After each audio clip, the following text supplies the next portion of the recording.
عندما أراد الصينيون القدامى أن يعيشوا في أمان بنوا سور الصين العظيم، واعتقدوا بأنه لا يوجد من يستطيع تسلقه لشدة علوه. ولكن خلال 100 سنة الأولى بعد بناء السور تعرضت الصين للغزو 3 مرات، وفي كل مرة لم تكن جحافل العدو البرية في حاجة إلى اختراق السور أو تسلقه، بل كانوا في كل مرة يدفعون للحارس الرشوة ثم يدخلون عبر الباب. لقد انشغل الصينيون ببناء السور ونسوا بناء الحارس، فبناء الإنسان يأتي قبل بناء كل شيء، وهذا ما يحتاجه طلابنا اليوم.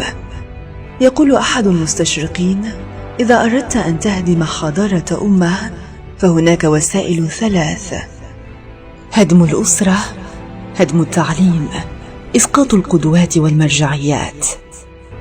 لكي تهدم الأسرة عليك بتغييب دور الأم، اجعلها تخجل من وصفها بربة بيت. ولكي تهدم التعليم عليك بالمعلم، لا تجعل له أهمية في المجتمع، قلل من مكانته حتى يحتقره طلابه.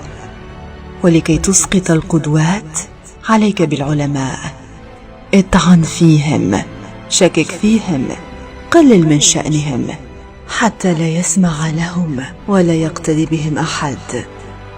فإذا اختفت الأم الواعية واختفى المعلم المخلص وسقطت القدوة والمرجعية، فمن يربي النشء على القيم، فمن يربي النشء على القيم.